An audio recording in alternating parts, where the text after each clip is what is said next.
It's Mike the Cold Board Tactical, kicking off a video series on Stop the Bleed. So you may ask yourself, why is there a focus on Stop the Bleed training? It's because bleeding, uncontrolled major bleeding, is the #1 preventable cause of death following any type of traumatic injury. This is going to serve as the intro video for an overview of the 3 core principles of Stop the Bleed, and then there will be a deeper dive of each of the topics, and you'll find a link to the playlist that has those at the very end of this one. All right, let's get to it. So the first principle to Stop the Bleed is scene safety. You want to make sure that whatever caused that injury and that casualty is no longer present. If there's an ongoing hazard or risk, deal with that risk first. Once the risk has been mitigated and the scene is safe, then you want to consider putting on something that's going to isolate your body from the casualty's blood. We call this personal protective equipment, or PPE, or in some circles they call it body substance isolation, or BSI. We're talking about using some type of gloves so that you don't catch any bloodborne pathogens that unknown person to you may have. You may also consider putting on some type of glasses to prevent any splatter from getting in your eyes, because you can still absorb those pathogens through the mucous membranes of the eye. If you don't have gloves available, the skin itself provides a very good barrier to bloodborne transmission, provided you don't have cuts or any breaks on your skin. So a best practice is to always have a pair of gloves with you. They're lightweight, you can slip them in your pocket, but you do want to make sure you check them periodically to make sure they don't have holes or start getting worn, so that when you put them on in an emergency, they don't break on you. The thin blue ones that you typically see at the doctor's office will suffice. However, they're not very thick and they're prone to breaking, especially if you start applying a lot of pressure when we talk later about wound packing. I would recommend getting something that is a little bit thicker, something that will be a little bit more durable, but still allow you to have some tactile feel for when you're applying these tasks. All right, now that we've talked about scene safety, let's move on to what Stop the Bleed refers to as the ABCs.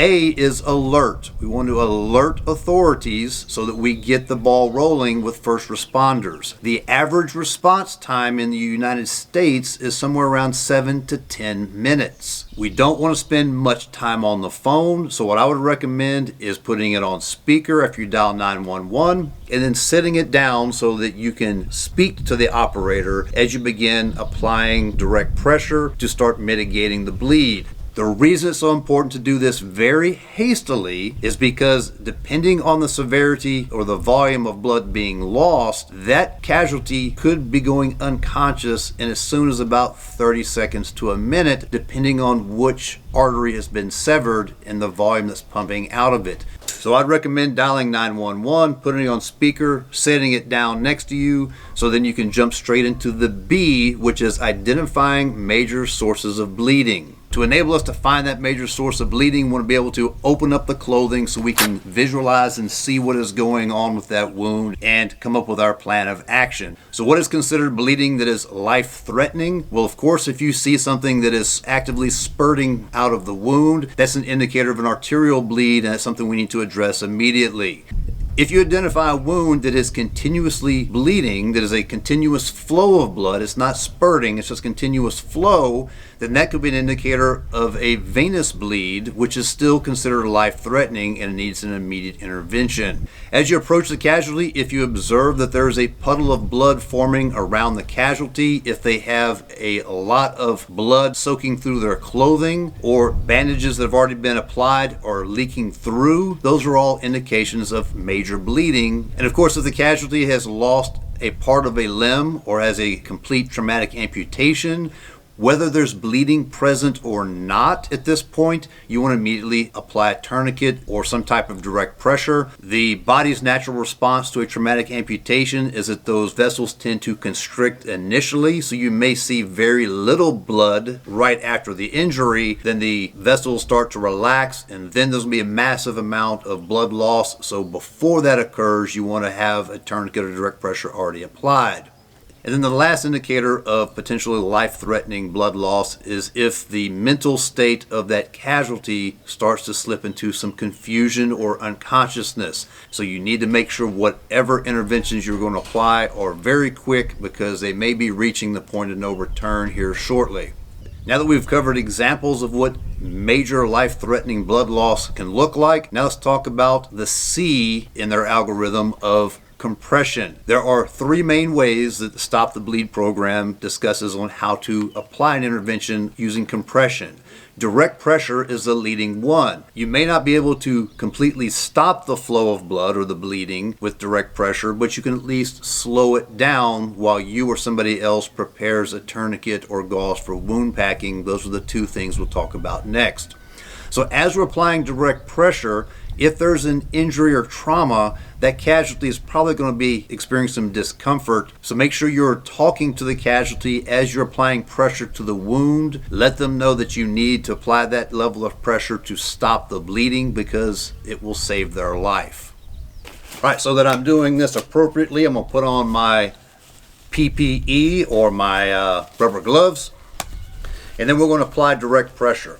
So you notice that it takes a hot minute to get gloves on. Imagine if you're under stress and your hands are sweaty. So I'd recommend getting a size larger than what you think you should wear for your gloves that you carry in your pocket daily. So as you're applying that direct pressure, we're going to use a little bit of body weight so we can sustain it, because we may need to keep that pressure on there for between 8 to 10 minutes on average before we can get that level of clotting naturally occurring.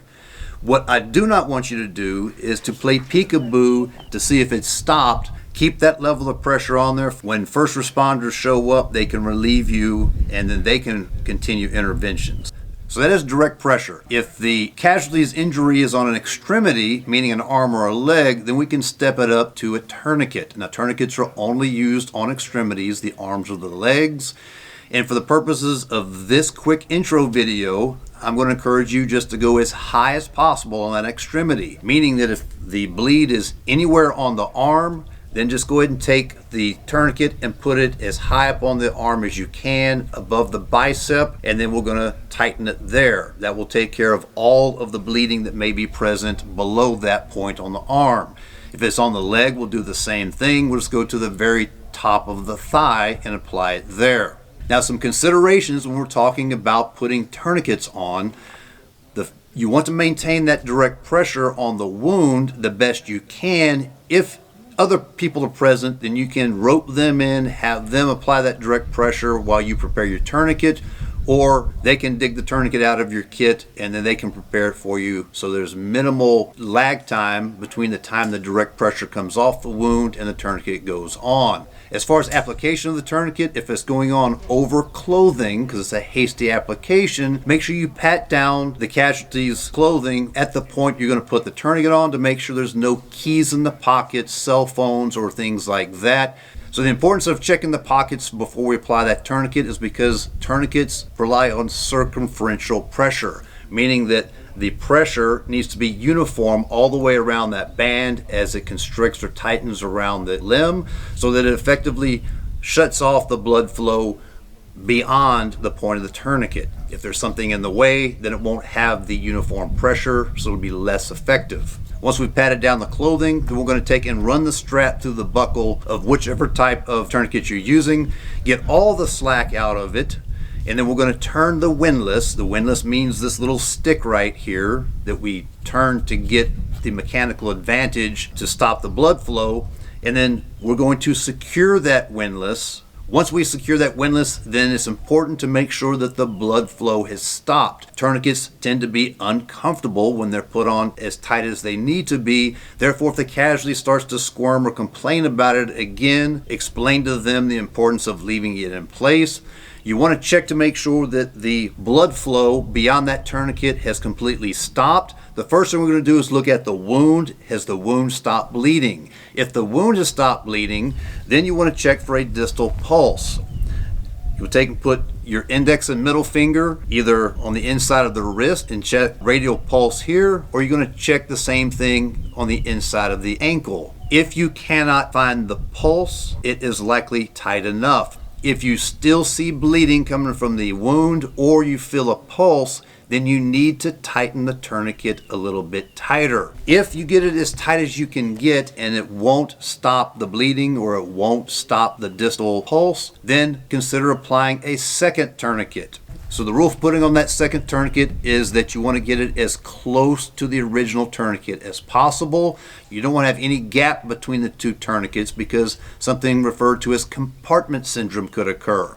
Ideally, you will take the second tourniquet and place it just above or closer to the heart from the original tourniquet. If you've gone as high on that original tourniquet as possible on the anatomy and you can't go any higher for the second, then you'll put it just below the first tourniquet. But again, you want to get them as close to each other as possible. A best practice will be to make sure that you have the windlass slightly offset, so as you try to tighten the second tourniquet, the windlass from the first tourniquet is not getting in the way. Once you have that second tourniquet on there, recheck the bleeding, recheck the distal pulse. At this point, there should be no blood flow at all below the tourniquet. And then the last step is going to be to record the time that you applied that tourniquet. Now, here's why it's important. When they are received at the emergency department, the crew there needs to know how long that tourniquet has been in place. After that 2-hour mark, then things become a little bit more precarious. At that point, there's a lot of stuff occurring in that limb because of the lack of oxygenated blood flow. So there's additional precautions that they need to take at the ER. So that's why it's important to record either on the tourniquet itself or you can write on the casualty's forehead. The protocol there would be to put a big letter T and then the time that you applied the tourniquet. If you don't have a pen or marker available with you, then if nothing else, look at your watch, look at your phone, tell the operator, I have just applied a tourniquet at this time, and then they can record that, and hopefully that will get transmitted to the receiving emergency department. So the last intervention we'll talk about is wound packing. This is where we're going to actually put gauze or clean cloth, something inside the wound to apply the direct pressure to the bleeder inside the body. Now this again is only going to be for extremities or what's referred to as junctional areas. Junctional areas meaning that's where the extremity is attached to the trunk. So that will be the shoulder, the armpit, the side of the neck, the groin, and kind of the hip. What we're not going to apply wound packing to is anywhere inside the torso itself because there's just too much hollow spots in there. You're not going to be able to apply that pressure against the bleed. You're just going to keep putting more and more gauze in and not have any real effect. So again, we need to rip away the clothing to make sure that we can see what's going on. We want to take a gloved finger and very careful because there may be bone fragments or other penetrating things inside the body that are still foreign objects that are still inside that could be sharp. And if you can find the actual vessel that's bleeding, you can start by just putting digital pressure, or meaning putting your finger right on it and applying pressure. So remember, when we're packing the wound, what we're attempting to do is target that vessel with direct pressure, and that's where we want to put the gauze initially. So as we're packing the wound with that gauze, we want to make sure we're keeping direct pressure on that vessel at all times. If we must remove the finger momentarily to get more gauze into the wound, it's only for a fraction of a second, and then we're getting pressure right back on it. As we're filling that wound channel up with gauze, make sure that you get it packed firmly into all the nooks, crannies, and crevices of the wound channel. You may think that you have the gauze in there sufficient, but then once the casualty is moved, if there's any hollow spot in there, the gauze shifts around, and then you've lost the direct pressure against that bleeding vessel. So one way of thinking of it, as we're packing pressure directly against that bleeding vessel, and then we're going north, south, east, west, north, south, east, west, meaning we're packing uniformly in all different directions. Once that wound channel is completely filled with gauze or packing material and you cannot get any more in it, we're going to continue to mound up that gauze externally to the wound, making sure it's mounded up right above it, and that is where we're going to apply that direct pressure.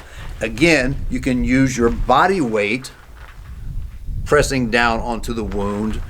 And we want to keep that pressure on there until first responders arrive.